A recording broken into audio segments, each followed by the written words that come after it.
Hey guys, what's up? Welcome back to online classes and have a pleasant morning to all of you. Now, I, Ajay Kumar, your English teacher, is going to teach you the last part of the story, The Diamond Maker. As we have learnt three parts of the same story in first three videos, of which a link has been given in the videos first, second, third, or you can access it from the playlist also. Playlist for New Pathways Class 8. Now, today we are going to read the last part in which we are going to end up the story, and then we'll do some exercise, the question answer related to this chapter. So far we have learned how the diamond maker actually convinced the narrator H.G. Wells about buying or purchasing of that diamond. But the narrator told him that he was not having money that time, so he gave him his visiting card and asked him to come next day. H.G. Wells ने उसको अपना visiting card दिया और उसको बोला कि आप दूसरे दिन मेरे पास मेरे ऑफिस में आओ, मैं आपको पैसे दूंगा, मैं खरीदूंगा. Now let's begin. So you think I am a thief? Said he. You will tell the police. I won't fall into that trap. I'm sure you are not thief. Here's my card. Come when you will. तो जब वो कहानी diamond maker अपना बतलाता है H.G. Wells को, तो H.G. Wales बोलता है कि आप ये कार्ड लो हमारा और आप इस पते पे कल आना.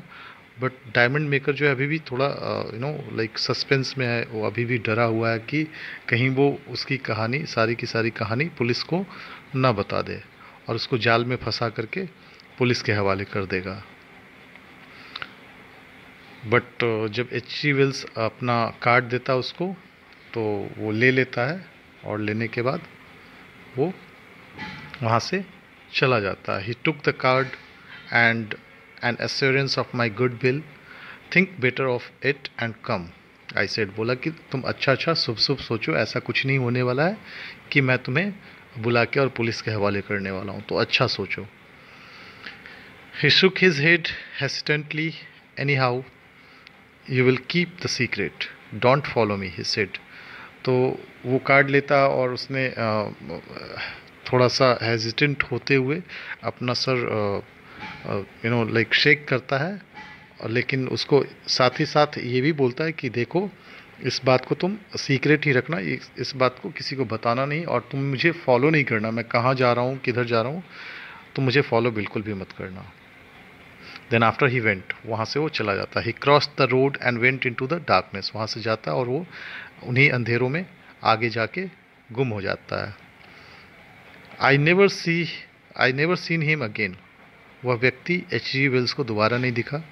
Afterwards I had 2 letters from him asking me to send bank notes, not cheques, to certain addresses. I did nothing.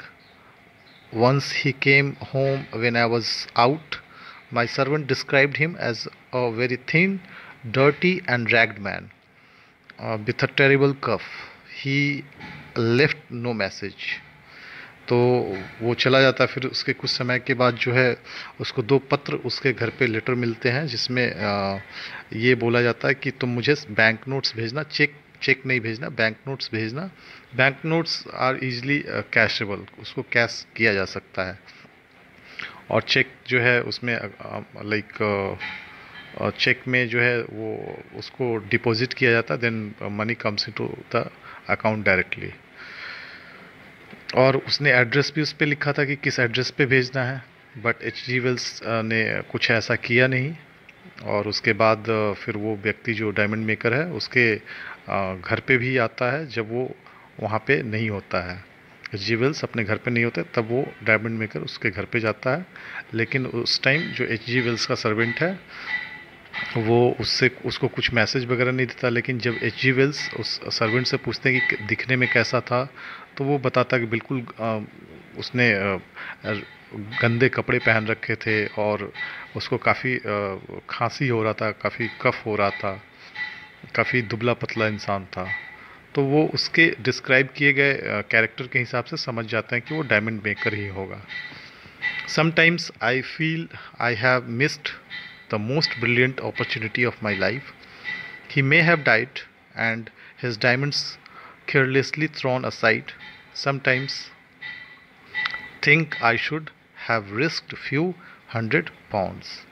Now H G Wells realise करते हैं कि कभी कभार उनको ऐसा लगता है कि उन्होंने जो है एक बहुत अच्छा मौका मिस कर दिया अपने लाइफ का, और वो व्यक्ति जो डायमंड मेकर है हो सकता है कि वो मर गया होगा और उसका डायमंड जो है कहीं रोड के किनारे ऐसे ही पड़ा होगा।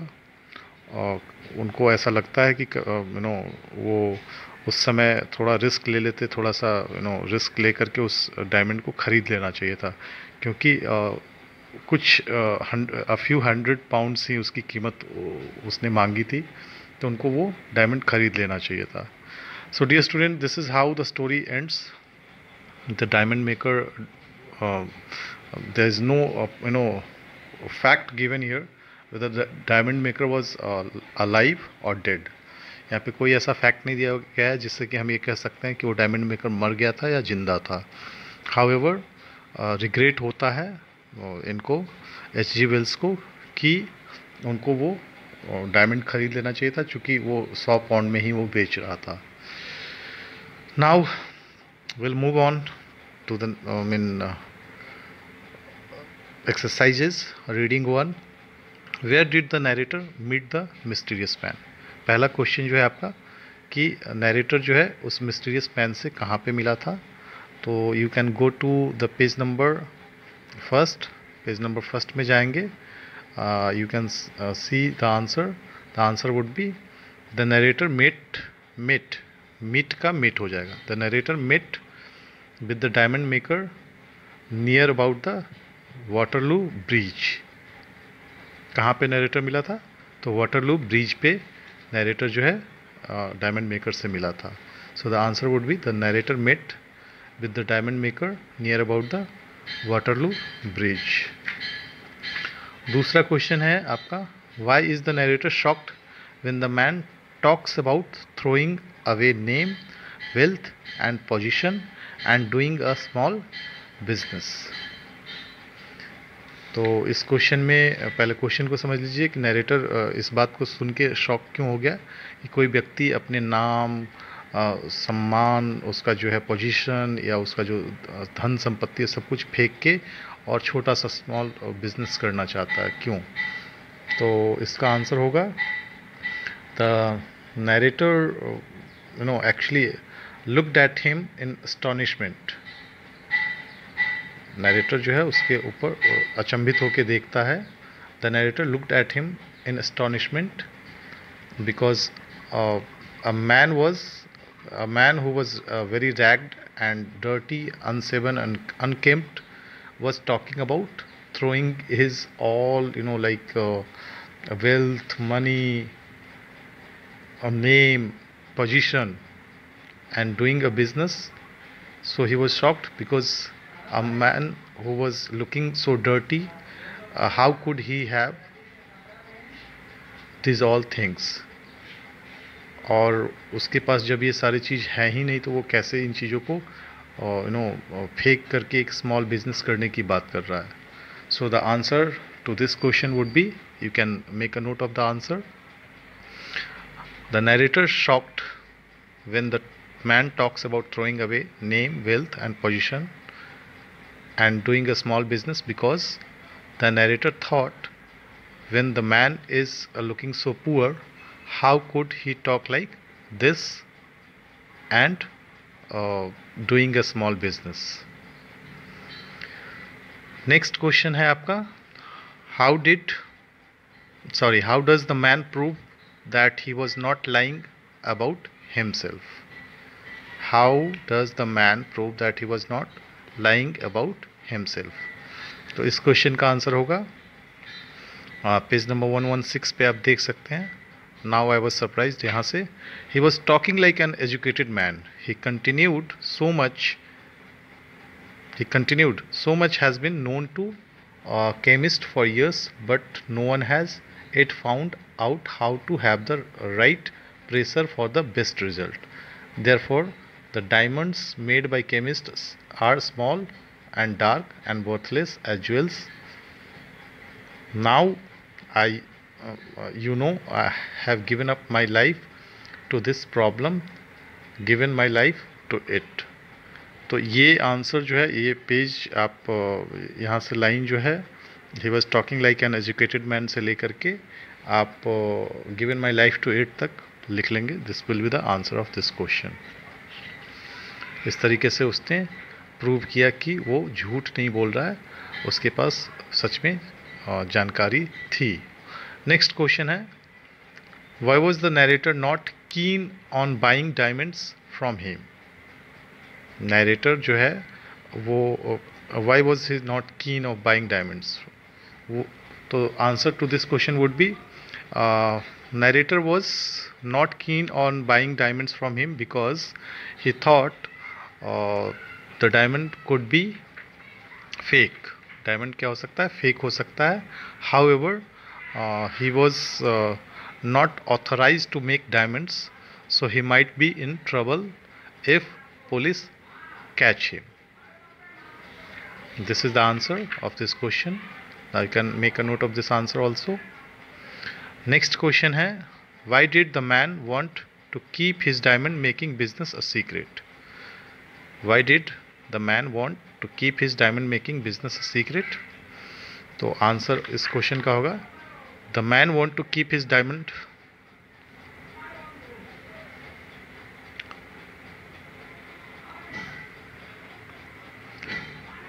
इस क्वेश्चन का आंसर होगा,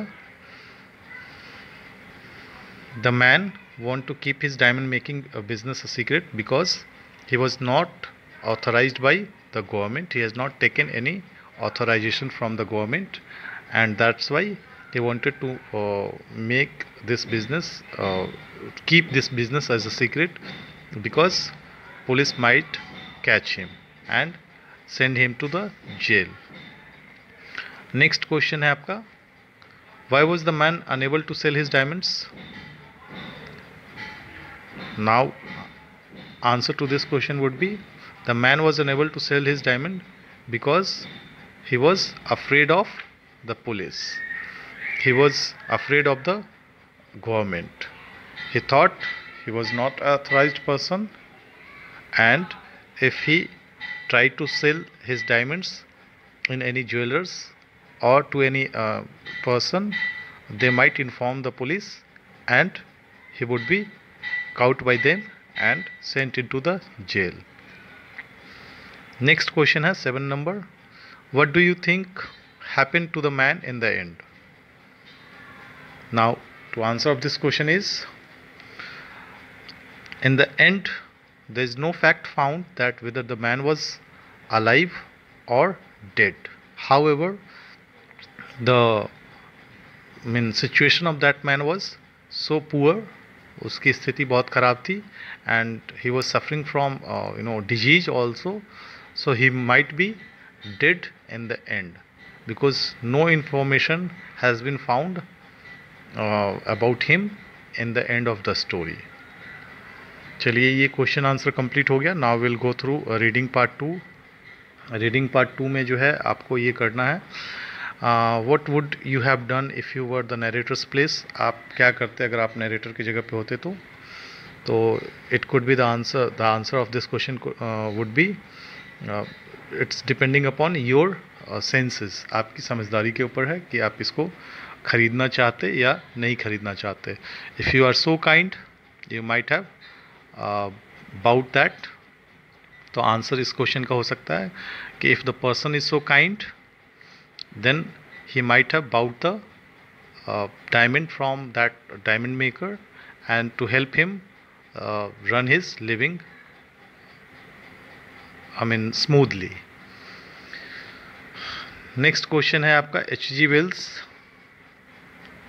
Bring out the following themes in the story. Justify each of these. The first has been done for you. Dedication एक थीम है, डेडिकेशन, जिसका कि आंसर दिया हुआ justification. The diamond maker has spent 15 years of his life trying to perfect the art of making diamonds. Desperation. Now desperation can be seen here. वो desperate था, desperate किस चीज़ के लिए था diamond maker? The diamond maker was so much desperate for selling his diamond which he has made to earn some pounds. इसका ये answer हो गया. सेक्रीफाइस जो है उसके बारे में आप देख सकते हैं पेज नंबर 116. मैं आपको बता दे रहा हूँ. I will tell you. यहाँ पे hold on just 1 second. Sacrifice, उसने अपने लाइफ को सेक्रीफाइस किया था, है ना. Here the diamond maker have given my life to this problem, given my life to it. तो यहाँ पे उसने अपना सारा जीवन जो है लगा दिया था. तो answer to this question would be the diamond maker has given his life to make the diamond big, to make the diamond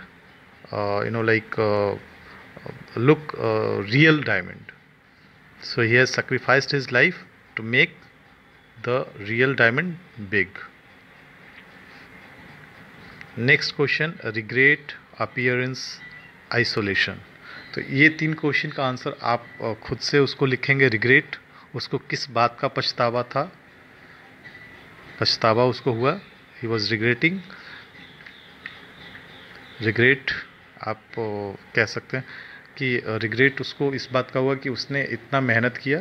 the diamond maker has worked so hard but nobody has appreciated his work and nobody had bought the diamond. Appearance उसका appearance कैसा था? तो the diamond maker appearance was so ragged and dirty and he was looking like he was looking like that he has been left in the dustbin for a week. This would be the answer of this question. Isolation like एकांत में चला जाना. तो उसका ये answer होगा isolation का. that the diamond maker has not been seen for many years when he talked with the narrator, and then after no address was found about him. उसका कोई जानकारी या कोई फैक्ट उसके बारे में नहीं मिला. So this will be the answer. Next हम लोग देखते हैं. नेक्स्ट इज क्वेश्चन नंबर 3 छोड़ देंगे हम लोग. An idiom is a group of words or phrases whose meaning is quite different from that of individual words. तो इसका आंसर मैं बता देता हूँ. पहले का आंसर होगा, फर्स्ट का आंसर होगा. I will tell you the answer, you can make a note of it.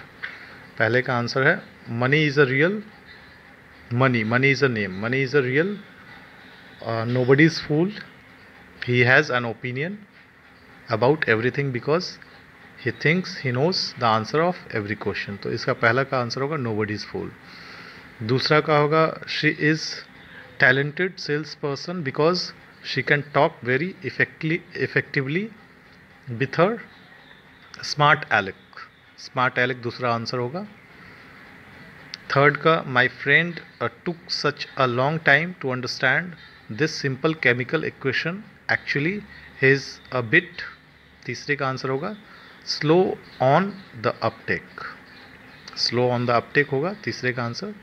चौथा है fourth number, Jenny did not go to school today as she was coughing a lot the previous night and was feeling a bit. Fourth का answer होगा under the weather.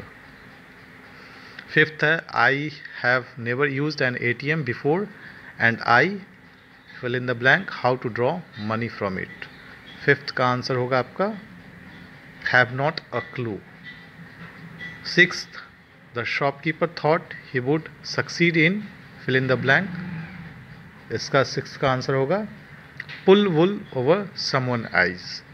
Pull wool over someone eyes का मतलब किसी को धोखा देना, ठीक है। नेक्स्ट है 7 number, Veena is a quiet girl but don't mistake her to be stupid. वो एक शांत लड़की है लेकिन उसको स्टूपिड समझने की गलती ना करें। She is very sharp and clever and is really, इसका 7th का आंसर होगा आपका gift of the gab. Next है 8 number, Shawana has been in the travel business for more than 12 years। See, इसका होगा knows what is what in this industry. So this is the all answers which you were required to fill it, and I have helped you out in solving this exercise. You can complete it in your book and in notebook also. आप book में भी कर सकते हैं और notebook में फिर copy में कंप्लीट कर सकते हैं। Now dear student, we will meet in next video with new chapter and with very interesting topic. So till then, bye, take care and have a nice day. Thank you everyone.